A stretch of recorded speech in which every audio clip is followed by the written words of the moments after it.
All right, now we can talk. Everybody should be able to hear us. Hello? Hello. Hello, hi. Hi. And my hair is like fucking Sorry, dude. How's everybody doing? My name is Matt. With me is Anthony and Mark. And we're here to talk to you about some Foxhole stuff on our bi-weekly dev stream. How you guys doing? Good. Yeah. The war suddenly ended today. It was unexpected, and we are working hard. Working hard to get 022 out the door so that you guys can enjoy it with the next conquest starting soon. And next conquest starting on Thursday, actually. So, or at least that's the plan. We'll see how the release goes. It's never a guarantee. This is wood. It's good enough. But no, it's great. We are actually, this stream is going to be a little bit shorter than usual for two reasons. One, HB is not around, so he does the community highlights, and we did not have time to do it without him because of the busy 022 schedule, and just simply because 022 is taking up a lot of our time right now. So we need to get back to fixing all these bugs and addressing all the feedback that you guys have left for us and all that nice stuff. But we're juggling many different things these days. We're trying to get 022 out the door. We've already, to a large degree, started poking around. Well, we've done a bulk of the work already for the next update as well. And we're also laying down the roadmap for the year, which we've been doing really since the start of the year, but it's been a longer process than I expected.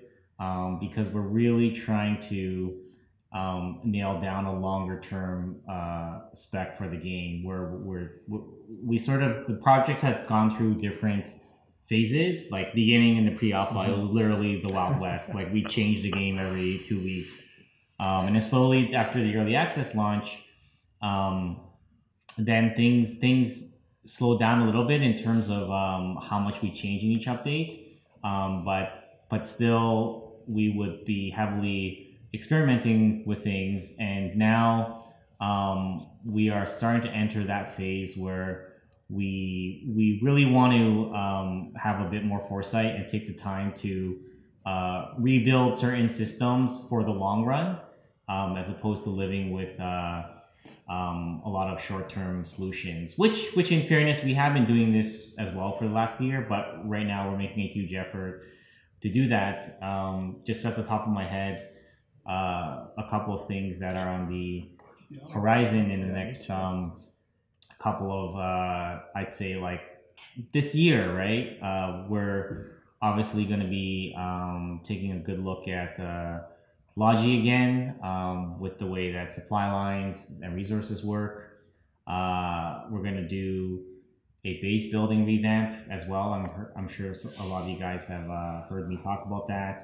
We're going to be also revamping some of our backend. So the way that you log into the game is more what you would expect from a game like this. So rather than logging into the game, choosing a faction and sort of like running with it, there will be more of a you log in the main menu, and then you're in, and then you join the war, and properly hiding the other faction, the option to select the other faction, even though you already joined the war. There's a lot of clunkiness that surrounds that stuff right now, which I'm sure you guys know. Like, why is it allowing me to click on the other faction when I already joined the war? So things like that, we're going to be working on. There's a huge rethinking of the world that's happening. That that's probably more than enough.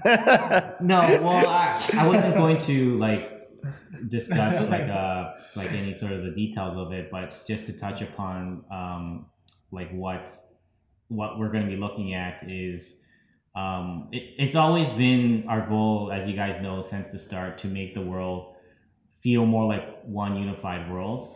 And we took a lot of steps to do that. First, there was just the combat prototype where you had like 32 versus 32, and the game played much more like a death match. Then it did a persistent war, and then we moved on to the regional wars where you would play with 100 something players, and then we moved on from that to World Conquest, and then we tried to unify as much of the world as we could, and we took that as far as we could, and now we're looking into ways to take that even further to further make you feel like everything is just a world as opposed to like separate regions, and there's going to be a lot of interesting stuff there. I'm not gonna talk about any specifics, but there's a lot of exciting things happening there right now, which I think Matt can attest to.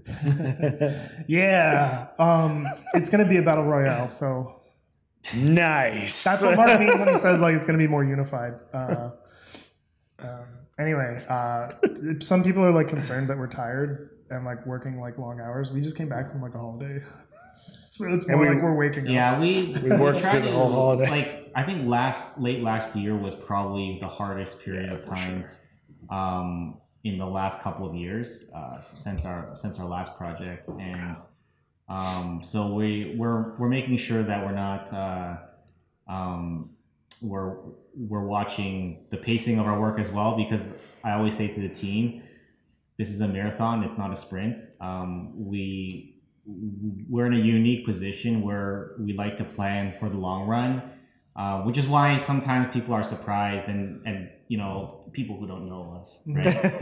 You know, they'll say things like, oh, well, they're just gonna try this. If it doesn't work, then like they're not gonna make money, and then they're gonna just move on to the next thing. They're gonna abandon the project and this and that. And I'm like, dude, you don't know us. We're not here. Our goals are larger than Foxhole, right?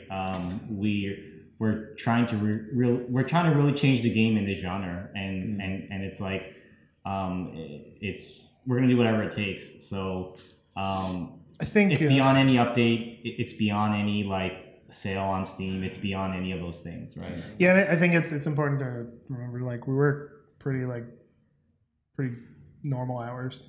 We like just as a blanket statement, we're not the kind of team that's like doing like crunch constantly to get stuff done. That's just not the way. This is not the way we do things.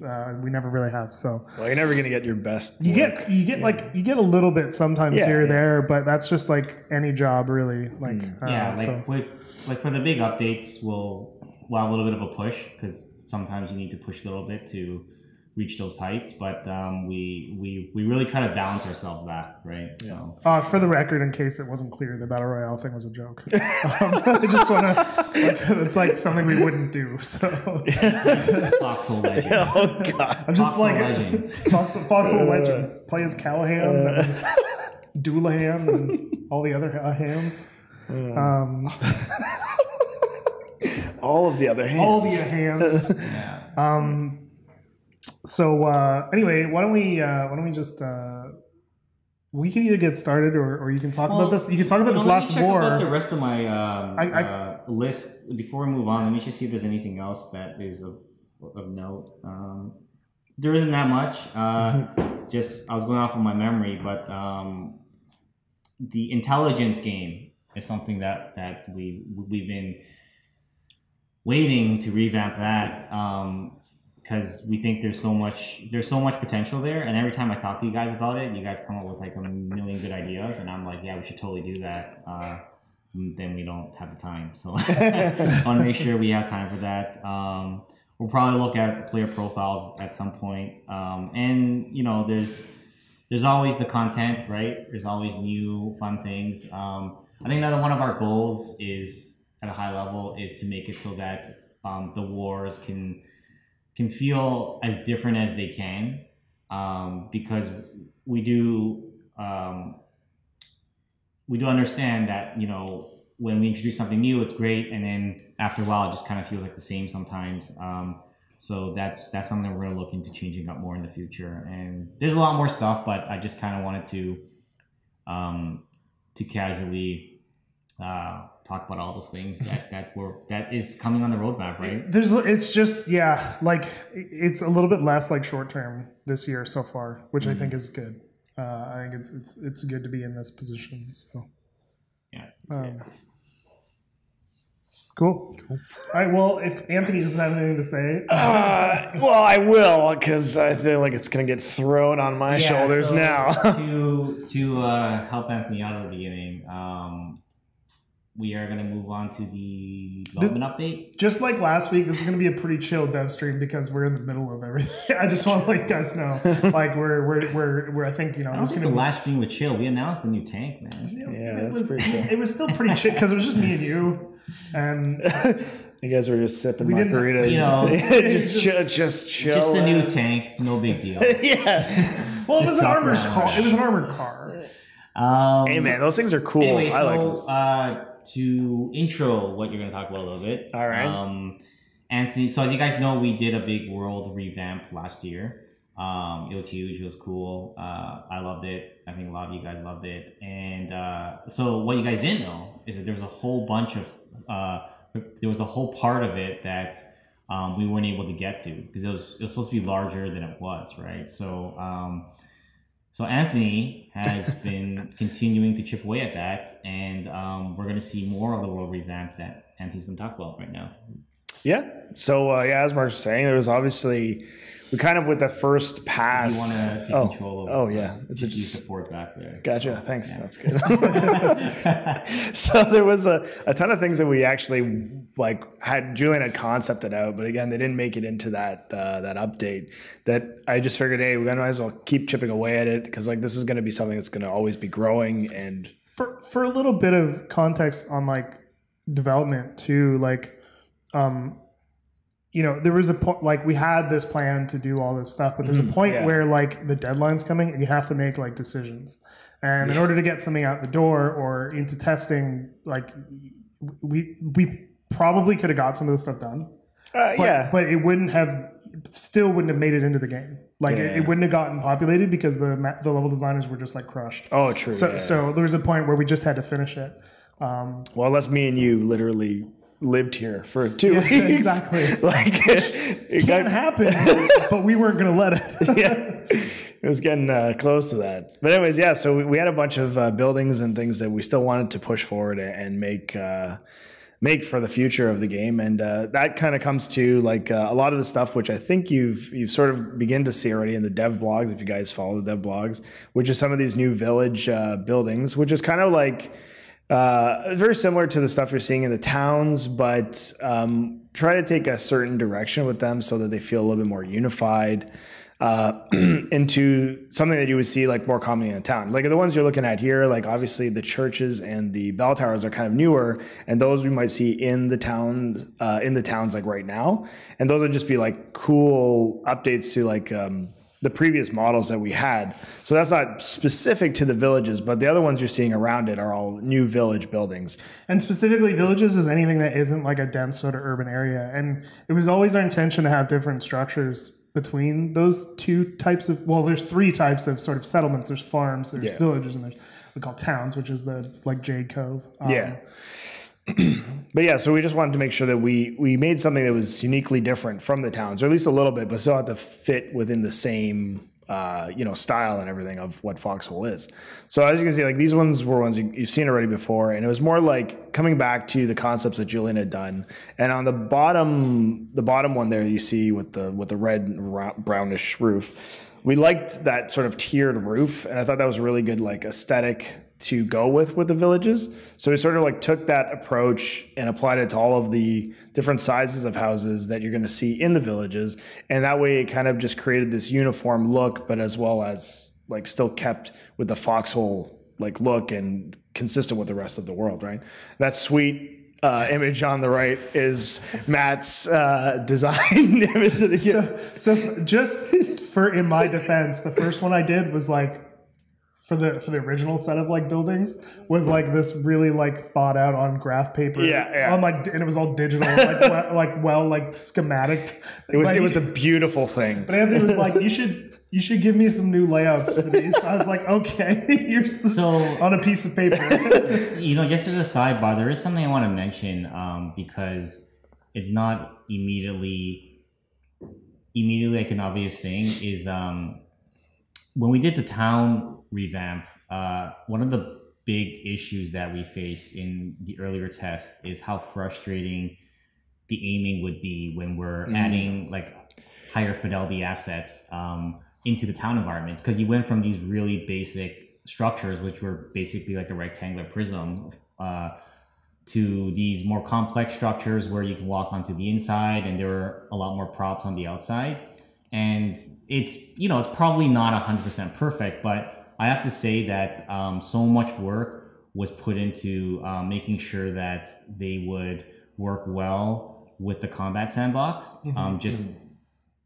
Like making sure that when you're aiming, you're shooting things, your aim line isn't being clipped as much as it could be, and just making sure that whole experience was very smooth. And you don't like the crappy part about that is that so much work was put into that. We were very scientific about it, and in the end result, because it just works and you don't really notice it, you never really hear the praise about it. But it was actually a tremendous amount of work that was done to make all that stuff actually function properly. And then you kind of never hear about it after, but it's just like, it still blows my mind every day that all that stuff actually works. It wasn't just a matter of make a bunch of things that look nice, because if we had done that, it would have been a huge disaster. That's like a really good point, because like each one of that types of houses was like thoroughly planned from a top-down layout to a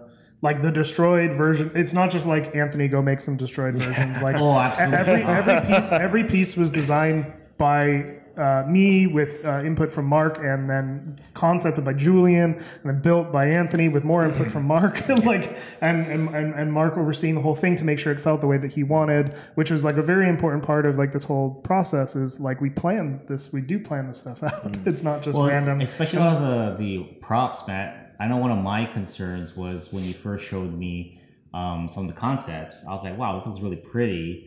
But I can imagine being really frustrated about all these props. But one really cool thing that you guys did was made sure that all the props were always bunched up in a certain way that it would feel like groups of cover rather than a bunch of like miscellaneous things scattered on the battlefield, which would have been really frustrating. Like your vehicles would have been stuck. And to be fair, we tried the other approach, especially on interiors. Yeah. It's not like we didn't try it. We did lots of internal testing with gray boxes, and we tried props in a more organic way. Yeah. We tried a lot, right? We actually even had the second floors there.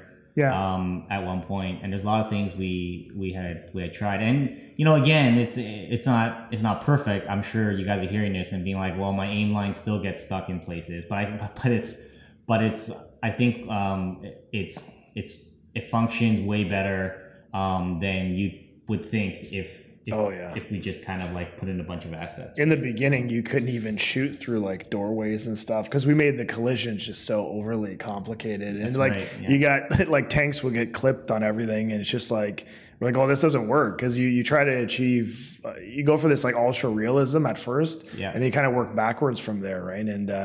And most of the time, it's just like you have to make what works for the game, and that's usually very different than what is necessarily reality. So it's cool. It's a cool process. But yeah, the one thing I wanted to say, the reason why I included this picture is because I thought it was a testament to all the work that Matt did put in, all of us will put in, to designing these bad boys, to get to the point where Matt was like, hey, I'm like, I need some new layouts. And he just took a few minutes, drew these things out. Well, I don't know if it was a few minutes, but he drew these things out because he just knew, like, we did all the testing where it's just now rinse and repeat and just like redesign and just pop these things out. And it was a quick thing and easy. And I'd made these new houses in like a quarter of the time compared to the original ones, because it just, as you get better at this, right? And you just understand how to make everything quicker, which was cool. So yeah, moving on. So this is more of just a visual preview of a few of the new ones that are going to be coming down the road. So this was the new large size. I don't know if you guys ever noticed, but there's 3-4 very distinct footprints, and there's a large, a medium, and a small, and I believe an extra small. The extra small is more of a static thing, but the large, medium, and small usually are garrisonable, and they have a distinct footprint in terms of like how they fit in the world. And so this one is one of the large assets, and you can see the interior and the roof there, so this is something you can look forward to. Again, the destroyed state with these ones. So this has got a little bit of a layout, one of the new ones that Matt gave me. This one I thought was really cool because it looked like someone just bulldozed right through it, which was kind of an interesting thing. You know, the destroyed ones are the most fun for me to make. I love making these ones, actually. Because they're like really like elaborate. Oh, they're super organic. And yeah, I don't know, it's like, it's a really interesting challenge because with something like this, and like, I mean, I struggle with this where like, you can make it look super busy. It can get really easily busy and just overall distracting where you don't really know what you're looking at. Mm-hmm. And then you can get like this fine balance. You're like, okay, it's just enough, you know, richness of detail that I know what it is and I can interact with it versus just being like, where the hell do I go? What do I walk up on or whatever, right? So, and I think it's fundamental to making the village houses feel different than the ones in the towns. Yeah, too, of course, like, right? So these ones have more of like a plastery brick thing going on. So here's this is a new medium one as well. So you guys can take a look at this one. The L-shaped porch. Yep, the L-shaped porch, the cool L shapes. The whole thing is like L-shaped. Yeah. Yeah, there's a lot of like fun terms. Like we ended up, what was it? We got Pac-Man, the Pac-Man, inverse Pac-Man, and the pizza slice. Yeah. It was like coin terms for designing these things. Those were our cover collisions. Yes, was rubble collisions. Yeah, rubble collisions. Yeah, was Pac-Man, inverse Pac-Man, and pizza slice. And it was all just worked. Yeah. You're like, man, this is what I need from you. I need a Pac-Man, a reverse Pac-Man, and a pizza slice. So like, done. You got it. And then here's the destroyed one. And yeah, so not much more to see, but just some cool stuff you guys can look forward to. Now, the next one I'm going to show you, this one was exciting because Julian came up to me one day and he's like, oh, you know what look really sick is a greenhouse in the games. Like we need like maybe this greenhouse, like overgrown and abandoned thing, whatever. And I'm like, oh, that sounds really cool, man. I'm like, do you want to, whip me up a concept or you want to like send me some reference or whatever? And he's like, oh yeah, sure. So I got to say, this is probably one of Julian's best pieces of work, and it really kind of blew me away. So you can see here, this is the concept that Julian gave me for the greenhouse layout. It's almost like mine. Yeah, it's pretty good. I think yours might have a little bit more detail, but like Julian. So I just want you to know, Julian is our concept artist. Yeah. This is just a masterpiece. It looks like a facility icon. It kind of looks like a USB stick. Yeah. Actually, what is this new type of facility that we're adding? Yeah, so he hands me this within like, I don't know, 30 seconds, maybe probably like 2 seconds maybe. And I'm like, oh, thanks for this. And then he sends me this reference image. Like, okay, cool. I'm like, I can work with that. Let's do this. So anyway, so this one is actually a lot of fun to make. And this is the new greenhouse that's going to be around the world. This is a completely static thing, just sort of a fun asset to like run around in and interact with, and just these are the things I love making this kind of stuff because you can have a lot of fun with this because it's not something that needs to be like, it's not super gameplay focused. Like it's just about making something look really cool, and of course there'll be gameplay implications where you can run in and run out or whatever. But like, it's not a garrison, right? No, it's not a garrison. It's just a cool thing that we got there that would just be fun to run in and interact with and role play with, whatever. So so this one was a lot of fun. It's got all this ivy that Adam made a long time ago. Looks pretty sweet, and it finally got the opportunity to just go to town with it. So I feel like it took us a while to figure out the ivy stuff. Oh yeah. Adam spent a lot of time. No, I think he nailed it. I like it a lot. Yeah, so. The first version that I made was not useful. Well, I remember we had that since like a very long time ago. Like, I made the first one version in the abandoned ward. Yeah, I still remember that. Yeah, but it was so hard to use. That's the only place that it was. Yeah. I took a stab at like a 3-second ivy. It wasn't good. We used it in Orbreaker. That was it. Yeah, I think we've replaced it since then. But yeah, so I think that's it from me. Yeah, and that's what I've been working on for the past little while, guys. So let's get into the Q&A. So like very first thing I just want to mention is like we talked about it. Sorry, before you move forward, while we were talking about that stuff, so all that cool new stuff. You will see it at some point, but it's not just going to trickle in. We're going to be doing it in an update that is not too far off, but it's not the next one. And we'll let you know when that comes, just in case you were wondering when you're going to be seeing all that cool stuff. I think the church is in because that church is the only one that was in. Yeah, because that was just updated. That was updating. Yeah, I think the bell tower needs to get implemented, but we're not going to put. There's not going to be a ton of those. Yeah, so that's not too big a deal. special thing. But one thing I wanted to mention is a couple of people said, like, why can't we get to the top floor of the houses? And I think we briefly sort of touched on it. Mark was mentioning it. And, like, we tested 2-3 floor houses. And there was some cool stuff that I did in one of our when we were doing the town revamp tests and doing the gray box environments. There was some cool stuff that I did where I connected, like, the top floors of houses by, like, with, like, beams, like wood beams. And you could climb in with ivy up to the top like floors and stuff like that. And there was some cool stuff, but the shooting never felt right. Just never felt good. It felt really weird to, like, especially around like stairs and stuff like that, or being able to shoot out of windows was really cool. But then like the attackers had no recourse. So you just couldn't hit them. It was one of those, it was one of those things I remember when we were testing that where, like, for me, it was one of the first things, like, I just took the liberty. I remember when Mark was like, okay, did you just make some test assets, or one of you guys was like, make some test assets. And I was immediately like, oh yeah, I'm going to make second level stuff. This is going to be sick. I want to be able to go into buildings, climb to the second floor and go bananas. And so we did that and we started testing it. And I remember it was just like really underwhelming for a lot of it. Like there was moments very like 5% of the time where you're like, oh, this is kind of cool. But it was super underwhelming. And in the heat of battle, like you so rarely ran upstairs or did anything. So what we ended up doing down the road was... It wasn't useful. No, it just wasn't useful. It wasn't handful. And I was like, oh, and I was super kind of bummed because I was like, this seemed like such a cool idea. This is going to be amazing. So down the road, as we tested things out, we did another version, which I don't think you guys ever saw, where every damage state would change the gameplay layout of a building. It would have been a tremendous amount of work for me, but it was another thing that just didn't add anything. So like if you can imagine every damage state of a building having different gameplay sort of design implications where like you would lose half the building and then another quarter of the building, and it would just keep trickling down until it was at its most destroyed state. So yeah, it would have just been a ton of work for me for one, but I thought it was like, oh, really cool. But again, it didn't add anything to the game until we finally landed on the version where Matt was like, hey, try just give me like a destroyed building. I think we started with like a static one, right? Just on the corner. Yeah, and it had an upper floor, but no lower floor. That's right. Yeah, that's where right. we got to that. Yeah, and then we finally just went, oh, this is great. And then I think at some point we had another conversation, the three of us or with Mark or somewhere in there, and we're just like, what if that was just the destroyed state was the one that was kind of like brought a different level of gameplay? So like in the built version, you have these garrison buildings that, you know, provide really good defense. But when it's destroyed, you have this other option where now the players are the ones providing the strategic defense, right? Where it's not so much just a fortress that you're sort of like protecting, right?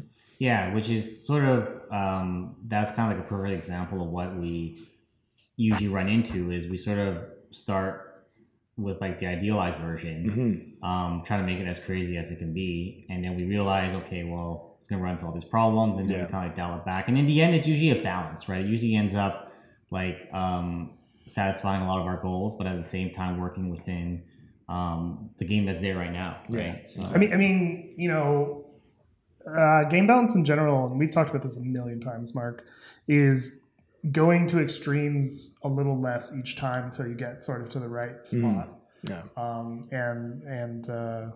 It was cool to go through that whole process though. I think the second floors were neat. They just were totally not. Yeah. They were not taken into account in the tests that we did. So. Yeah, I forget about how many weeks we spent on testing those towns. It was a lot. The town revamp was. It was cool you guys though. Don't even know. Yeah. Freddy4 asks, there seems to be a few overlapping keybinds that cause a couple of issues, such as opening gates when too close to an FOB, moving regions when wanting to loot a dead body, for a couple of small examples. Would there be any future updates that would help to combat these overlaps? Yeah, the upcoming update, surprisingly, is going to add in a convex menu to help deal with the overlapping objects. Now, there's still some cases of like multiple storage boxes that it will help a little bit with, but that's still gonna be an issue that we're gonna look into. But this context menu that we're adding will definitely deal with the case where you're trying to pick something up, but there's also a building that you can use. Now it brings up a menu where you can choose which one you want to interact with, right? So to answer your question, that's gonna hopefully at least solve a whole bunch of those issues, right?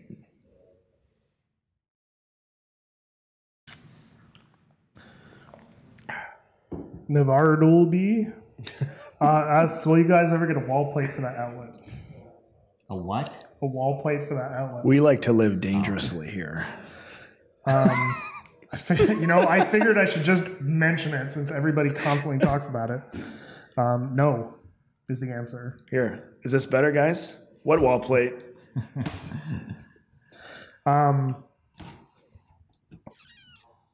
Okay, so I can't remember who asked it. I can't find the question anymore. But the question was, I think it was Stranger Days, but if I'm wrong, whatever. Have we ever thought about adding a smaller campaign that could be added to the main campaign through skirmish or something when we have player fluctuations? And I wanted to ask this question because this is something we've thought a lot about. Yeah, so this goes back to the explorations that we're doing with the world in the future. Can't get too far into it, but basically we want to be able to be a lot more flexible with the world. So one way you can look at it is imagine a larger world, and we're able to sort of to carve out a section of that world and turn that into the war when the population changes. And just in general, sort of changing. I think one of the things that we really want to do is, right now the game has a paradigm of like 3 columns that you're pushing basically, and these extra regions around the mainland. Like you have the 3 islands, and that's kind of how everyone views the world. But that's never how we wanted things to be. That was a result of getting world conquest like up and running, right? That was almost like a stepping stone, right? Like let's get things functioning. Let's get to the point. Like we reached a lot of milestones with this whole project in terms of wanting to make a large world and a persistent war. Like just getting the wars first to be multiple regions was a huge effort, and then getting the wars to actually last for multiple weeks with a progression and all that content you see in the end game was a whole nother ball game. And now that we're there, now we want to take a look at addressing the 3 column paradigm, because we really want the war to not feel like 3 columns. We want it to just feel like an arbitrary world, like what you would imagine it to be, and then the front lines can kind of exist in a shape, like the shape of the front line should be able to take on many different forms, not just sort of this line that gets drawn across, but for it to feel much more natural, and touching upon you mentioned skirmish. That's another area of the game that we're going to be taking a close look at, and that's going to probably see a big change. We're going to turn that upside down, and I don't know that there's ever been a version of skirmish that we've been particularly like enthused about. Well, I hope this next one will work out, but yeah. It's just, to kind of sum up everything, it's just a constant push towards more of an organic world, and this year we're gonna continue that push, and hopefully by the end of the year it's gonna look pretty cool. So this is an interesting question from Commissar Jimbo, and I have a lot of thoughts about it personally, and I'm sure you guys do too. So essentially, are we going to enable Steam Workshop for public creators to make custom content for the game, kind of like TF2? So the example he gives: a player creates a new uniform for the Wardens or Colonials, submits it, the community votes on it, we vote on it, and then it's added to the game. I mean, that's cool, but I do think there's a certain sense of control, because I mean, Foxhole's got a pretty tight story, and the lore is very.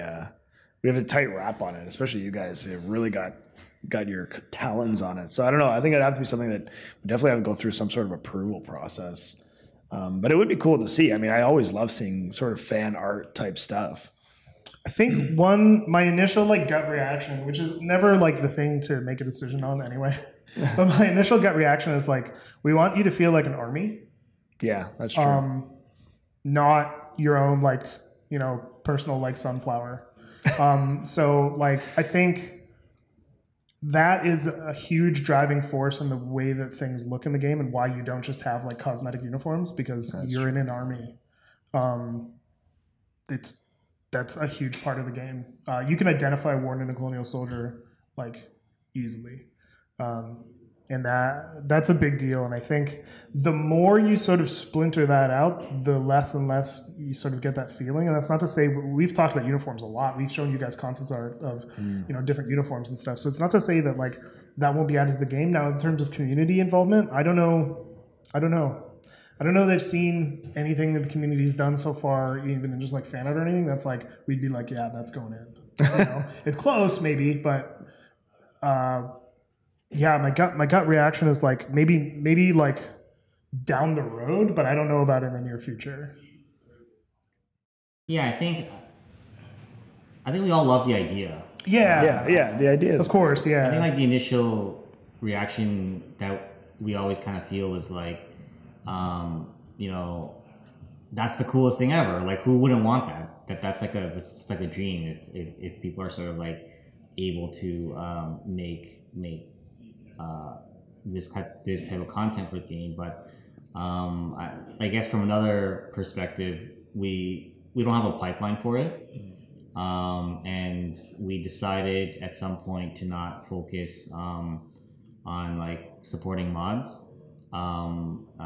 because we want to be careful about where we spend our time, and we don't want to kind of work on everything. Like, we don't want to, you know, support modding, but then also support this mode, and then also support World Conquest, and then also support like all these million things. We're sort of like,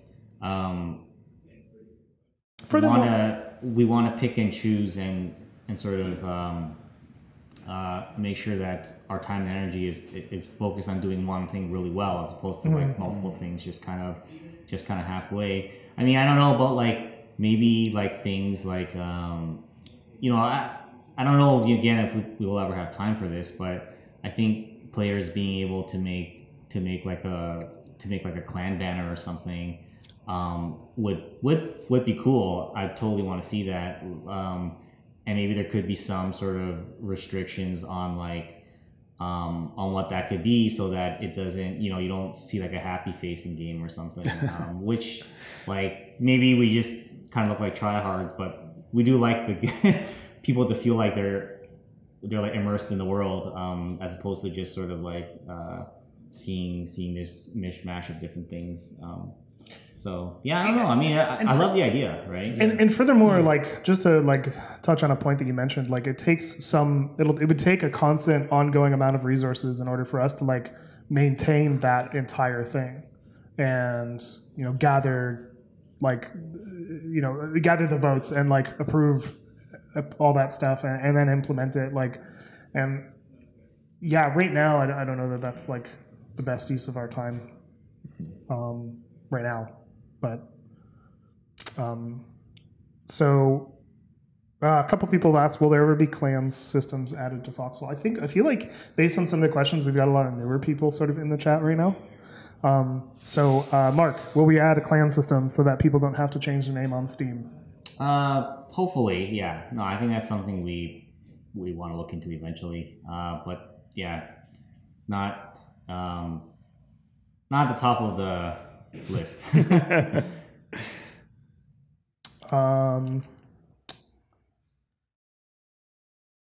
Here's an interesting one. Lek the Tech asks, has there been thoughts about clan stockpiling, or for that matter, are you happy or fine with the current clan system that has been developed? I suppose this is like a follow-up. Clan stockpiling, I'm assuming you mean some sort of a private stash for groups? It seems like it, yeah. Yeah, no, that's something that we've always tried to stay away from. And in fact, we have tried that before. We've been around long enough. At one point, you could lock storage boxes. Mm-hmm. And we found that was very counterproductive for the game, because everyone just immediately locked up all their belongings, and you know, it felt much more like a survival game, right? And it's funny how even just a tiny tweak like that changes the entire game. I think that mechanic stayed for like one update. It was one update, yeah. And then it was gone because it just didn't work well. It almost like ruined the game. A lot of people were like, "Nah, this game is ruined now." So I think the trick there is like looking at what people are trying to do, right, and not having a heavy-handed approach of like, let's just support private stashes, because you can look at what some group is trying to do. Like if they're trying to hoard, right, that's bad, right?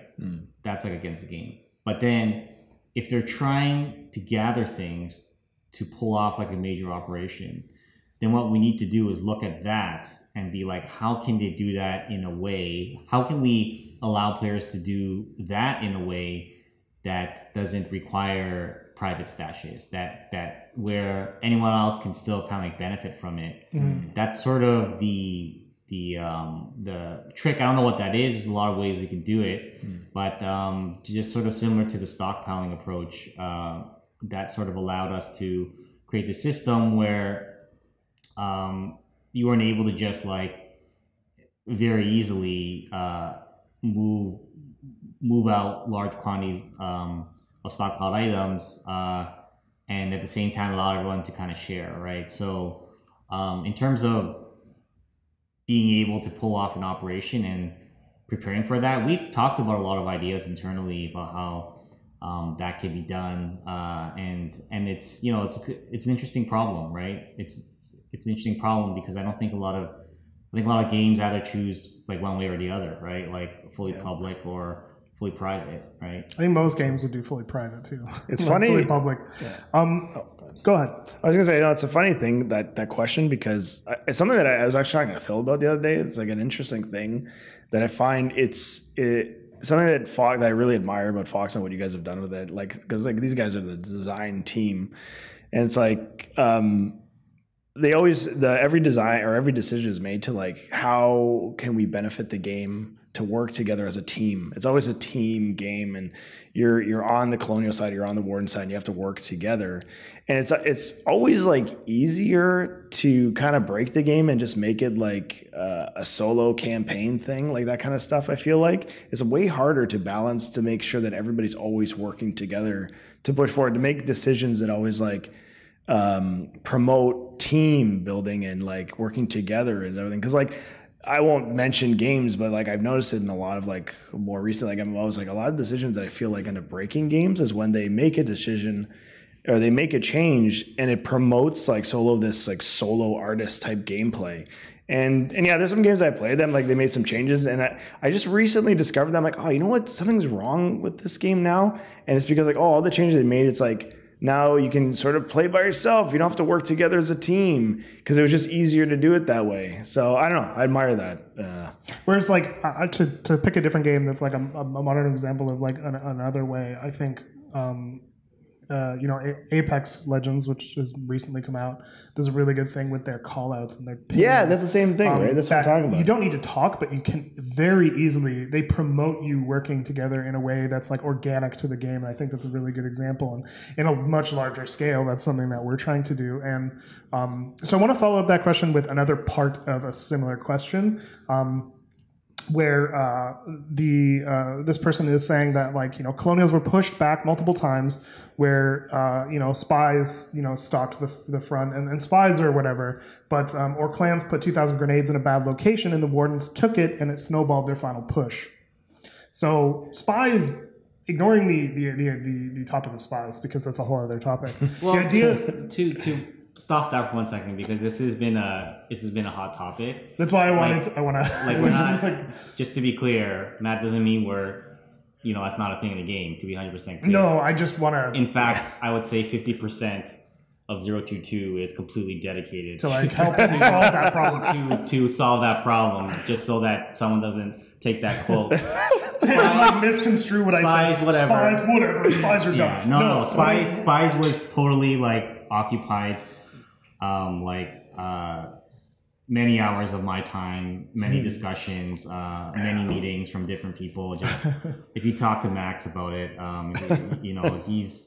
he spearheaded a lot of that stuff, and he Crazy Flying Chicken, not me. You almost sounded like you said Matt. Oh no, yeah, I do Crazy it all the Flying time. Chicken put in a lot of work into making sure that that you guys were heard, and that these spying and like griefing issues were at the forefront of our schedule. And if you didn't do that, I think that it might not have been. So thank him. So yeah, my point was I didn't want to talk about spies. My point was I wanted to talk about like people putting things in bad locations and then the other side getting to benefit from that. I think that's absolutely a cool part of the game. If you are, taking a base and putting a bunch of stuff in it, and then the other team is able to claim it and then reaps the benefits, then like that was a huge part of war. Yeah. Resources were a huge part of it, and I do think that sort of flip-flopping of like who holds on to what resources is like a really cool side effect of the game. I think that's just really interesting. Right. So the Wardens being able to snowball out because of a colonial stockpile that they took, I think is super interesting. Yeah, I think it's important to. That's a conversation that I'm interested to actually have with whoever asked that question at if we have like a roundtable this week or the next time we have one, because The Sea Bastion by the way. Because there's always what we want out of the game at the conceptual level, and then there's always what's actually happening, which might not be good, which might not even be what we want, right? So if there is an issue there, we want to hear more about it, because it could be a problem, right?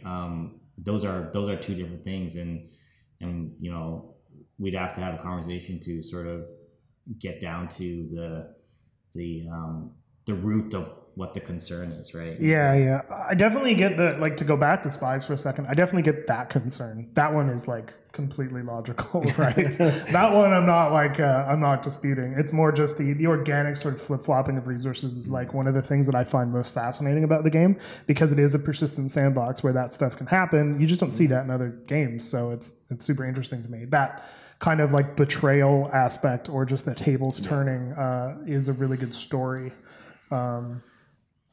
So I'm going to ask one more question. And it's pertaining to the relic vehicles. Liquid Popsicle asks, one-off weapons and vehicles usually get claimed by large clans in such a way that the average player does not get to experience them. How do you plan to combat this with the relic vehicles? We have a solution for that. And when relic vehicles are scheduled for release, we're going to talk about that more. Because don't worry, I had your back. I was worried about this exact issue, which is why I made it a point to add something to that feature to make sure that it's not just the clans, right? So you will hear more about it, and you will have an opportunity to drive a relic vehicle as well. Okay, Nice. that was not a good answer, so I'm going to ask another question. I would like to know Triple L asks, I would like to know the idea behind sulfur, since it appears to be the only resource that does not belong in the pattern of resources such as scrap and components, which are all obvious remains of past wars. So this is a funny one, and I've thought a lot about this, but I don't have any concrete answers for the moment. But one really interesting idea someone had in the lore channel at some point was that sulfur is the remains of decayed corpses that have sort of bubbled back up, because sulfur is a side effect of decay. Wonderful. Actually, After a long period of time. there is one I think the resource game is going to see some big changes this year, and some of that stuff might change. I don't know. It's still up in the air, but I'm curious how you guys feel about the resources we have in the game right now versus more realistic type of resources that you would see from the Second World War. It's an open question. Let me know. Maybe we'll talk. We should have a roundtable. There's a lot of. I feel like there's a lot of new players, and we used to do a lot of roundtables, and we sort of got very familiar with a lot of people from the community. to the point where we know what questions certain players are going to ask. But there's a lot of new players out there that we don't necessarily had those same conversations with, which I really would like to have those conversations with you guys, because we truly believe it's like a two-way street, right? It's not just, you guys asking us questions and us like answering it. It's also going to be us asking you guys questions, right? It's a conversation, right? Yeah. Which brings me to one last thing that I do want to say, if we're done with the questions, Matt. Yep. The feedback thread that I got on Reddit, I posted a feedback. I asked you guys for feedback on the Logi game, and that was one of the biggest threads that we ever had. And I read through each and every comment. It took a long damn time. Like I was like, I'm gonna knock this out in like an hour, like easily, right? And like I took out,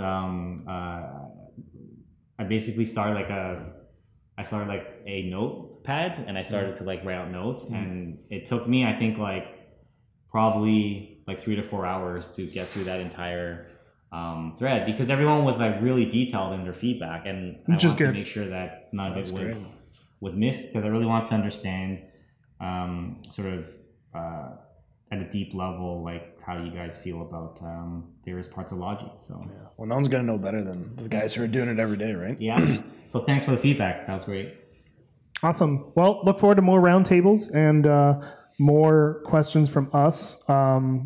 Sometimes they happen randomly. I was just going to say, like a couple of weeks ago, I was doing some research for something that I'm working on, and I asked a few questions, and I said, hey, let's just do a roundtable. And then, we spent an hour talking about it, and it was very, very helpful. The spontaneous roundtables are great. I also did one like 2 weeks ago, and actually some of that feedback made it into 022, which is awesome, right?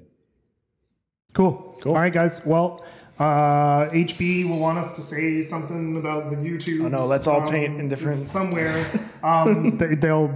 He'll put something somewhere. Don't expect this to be on YouTube right away because HB's not here and he does that.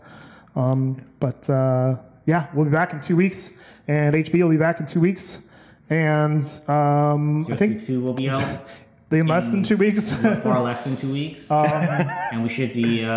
The next one I think should be really exciting. So, any hints for the next dev blog? Hints? For why you should look forward to it? Dev blog. Not yet. All right. Well, I tried. We will see you guys in 2 weeks, and as always, stay foxy.